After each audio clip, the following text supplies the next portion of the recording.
আসসালামু আলাইকুম সুপ্রিয় দর্শক শ্রোতা সকলকে স্বাগত জানাচ্ছি অগ্রযাত্রা প্রতিদিনের ডেইলি টক আয়োজনে। সাথে আছি আমি আশরাফ আলী ফারুকী। আজকের বিষয় বাংলাদেশে নিয়মিত যে কিলিং মিশন হচ্ছে বা মানুষকে গুলি করা হত্যা করা হচ্ছে সেটা নিয়ে আজকে কথা বলবো। আজ উপস্থিত আছেন অগ্রযাত্রা প্রতিদিনের সম্পাদক ও প্রকাশক জনাব মেহেদী হাসান। জি, কেমন আছেন? ধন্যবাদ, আমি ভালো আছি আলহামদুলিল্লাহ। আপনি কেমন আছেন? আলহামদুলিল্লাহ ভালো আছি।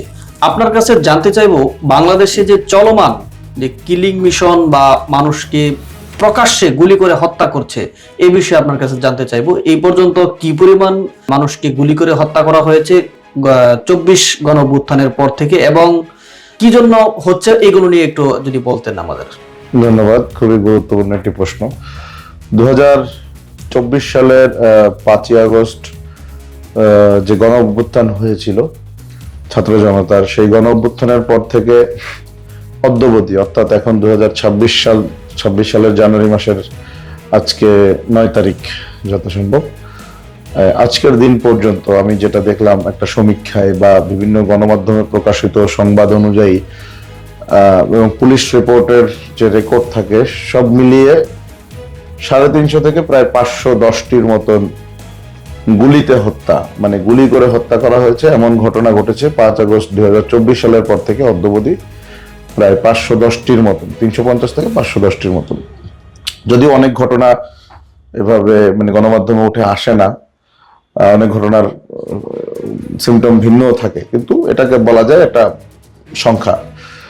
তো এই যে এটা ধারাবাহিকভাবে হচ্ছে বলা যায়, কারণ আপনি জানেন যে গত 2 থেকে 3 দিন আগে মুসাব্বির নামে একজন বিএনপির একজন স্বেচ্ছাসেবক দলের নেতা, তিনি কারণ বাজারে প্রকাশ্যে গুলিবিদ্ধ হয়ে নিহত হয়েছেন।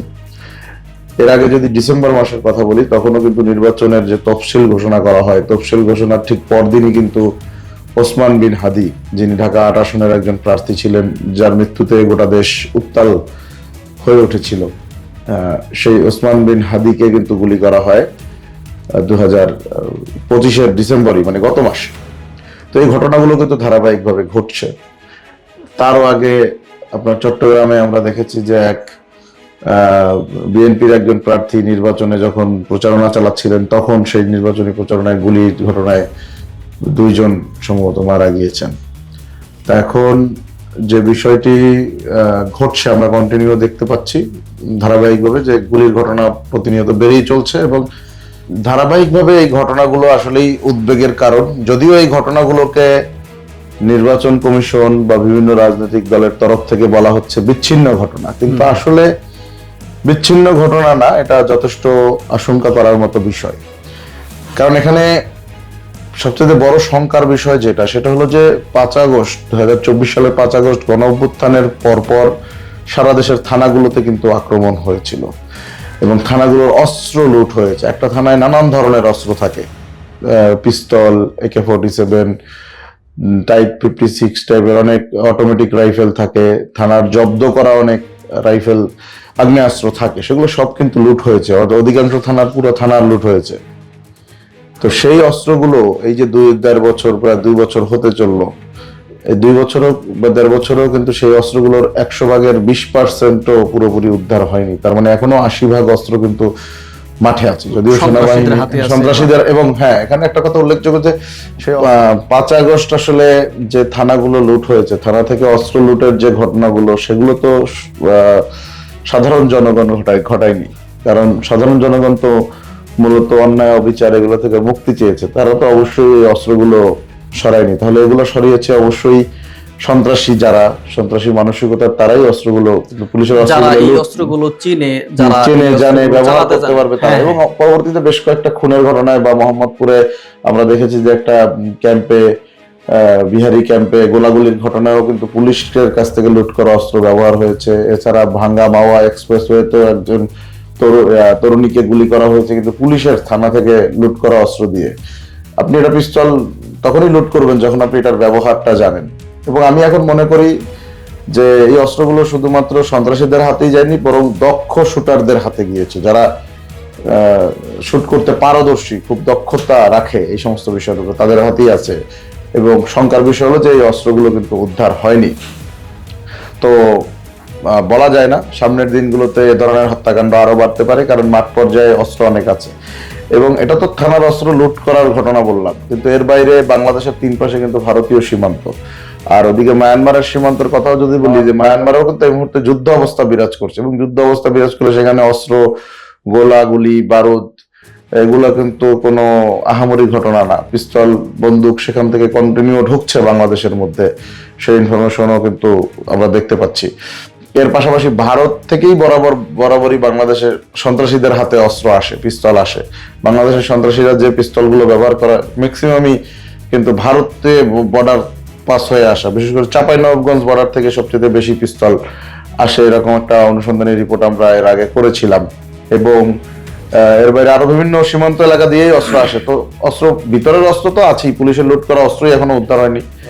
তাহলে কি আমরা ধরে নিতে পারি সেই সংখ্যা আমাদের থেকেই যায়, যে সামনে আরো ঘটনা ঘটতে পারে? আরো এরকম ঘটনা আমরা তো কন্টিনিউ থামছে না তো, কারণ না থামার পিছনে আর একটা বড় কারণ হলো যে একটা ঘটনা তো আপনি দেখবেন না যে প্রকৃত খুনি আটক হচ্ছে, বরং প্রশাসন একটা পর্যায়ে তদন্ত থামিয়ে দিচ্ছে বা তদন্তগুলো একটা পর্যায়ে গিয়ে পথ হারাচ্ছে। কারণ অপরাধী যারা খুন করছে সে সমস্ত সন্ত্রাসীরা কিন্তু পরিকল্পনা মাফিকই তাদের কাজ করছে। তারা যতক্ষণ তার পরিকল্পনায় অটল আছে, তারা যতক্ষণ পর্যন্ত তার পরিকল্পনাটা যে খুন করে কিভাবে পালিয়ে যেতে হবে, খুন করার আগে কিন্তু পালানোর রাস্তাটা তারা করে রাখছে, ছকটা কষে রাখছে, যার কারণে খুনিদেরকে ধরাটাও কিন্তু দুরূহ হয়ে পড়ছে। তার উপরে প্রশাসন এখন পর্যন্ত দুর্বল, আইন শৃঙ্খলা বাহিনী এখন পর্যন্ত কিন্তু পূর্ণ শক্তিতে কাজ করতে পারছে না। তো এই বিষয়টিও আছে। তো এই বিষয়টি কি আস্তে আস্তে যে সাগর রনি হত্যার মতো কি আস্তে আস্তে ঝিমিয়ে পড়বে? যেরকমটা আপনি দেখছেন যে প্রথম দিকে কিন্তু সাগর রনির হত্যার কিন্তু প্রবল একটা আগ্রহ ছিল, মানুষ এর বিচার দেখবে, এর বিচার হবে, এরকম কি শরীফ ওসমান হাদির বেলাও কি হতে পারে? আপনি কি মনে করেন? সেরকম ইতিমধ্যে আমরা নানান প্রেক্ষাপট দেখছি, পুলিশ এক একবার এক এক কথা বলছে, পুলিশ যে দাবি করছে সেই দাবির সাথে আবার ইনকিলাব মঞ্চের কর্মীরা একমত না। আবার নির্বাচন কমিশনার তিনি ওই সময় হাদি গুলিবিদ্ধ হওয়ার পরই বলেছিলেন যে এটি বিচ্ছিন্ন ঘটনা। আবার গত পরশুদিন যে মোসাব্বির গুলিবিদ্ধ হলো, সেখানে আবার বিএনপির একজন নেতা সালাউদ্দিন উনি বললেন যে এটাও বিচ্ছিন্ন ঘটনা। আসলে বিচ্ছিন্ন ঘটনা বলার মাধ্যমেই কিন্তু একটা ঘটনা ধামাচাপা পড়ে যায়। তাহলে কি এই প্রশ্ন উঠে না, তাহলে ছিন্ন ঘটনা বা সম্পৃক্ত ঘটনা বা পরিকল্পিত ঘটনা কোনটা হতে পারে? আসলে এই যে প্রত্যেকটা খুনের ঘটনাই পরিকল্পিত ঘটনা, এবং এগুলার কোনো না কোনো কারণে হয়, এবং প্রত্যেকটা ঘটনার পিছনেই প্রভাবশালী মহল জড়িত থাকে। তো বিষয়টা হলো যে তারাই খুনিদেরকে একটা পর্যায়ে পার করে দেয় এবং প্রশাসন একটা পর্যায়ে খেই হারিয়ে ফেলে।